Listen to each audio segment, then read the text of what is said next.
এই চাল্লুরা শোন, আমাদের দেশের হীরা আমাদের দেশে কিন্তু নেই, ভারতে রয়েছে। আমাকে যেভাবে হোক আমাদের দেশের হীরা আমাদের দেশে আনতে হবে। উস্তাদ বিড়ি ঘাতি 5 টাকা দেয় না, পর হীরা কিনা ঠাপায় এসে কি পাগল মাগল ফেসে না কি আছে? আমাকে ঠিক করে টাকা পয়সায় দেন না, আপনি আবার আমাকে বিড়ি চায়ে খান, তা আপনি আবার হীরা খুললেন কিভাবে? ঠিক আছে, এবার তার বিড়ি ঠিকই চালিয়ে দিবান না। জাগের নিয়ে চলি, তারাই ইজ্জত মান সম্মান তুইল না। আরে পাগল ছেলেরা, তোরা কোন জগতে থাকিস? হ্যাঁ, আমার হীরা কোনতে আসলো, কিভাবে ইন্ডিয়ায় গেল, এটা তোরা মিডিয়ায় দেখতে পারবি। তোরা কি মিডিয়া দেখিস না? তোকে বাড়ি টিভি নেই? টিভি অন করে দেখবি মিডিয়ায় যে হীরা, দেশের হীরা কোথায় এখন।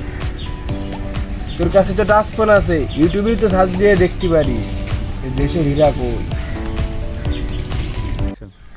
ও বাপু, তোমরা তাকায় রইছাও কেন? তোমরা ইউটিউব ফেসবুকে যাই সার্চ দাও বাংলাদেশের হীরা দিয়ে, সবাই দেখতে পারবা বাংলাদেশের হীরা। যাও সার্চ দাও, সার্চ দাও।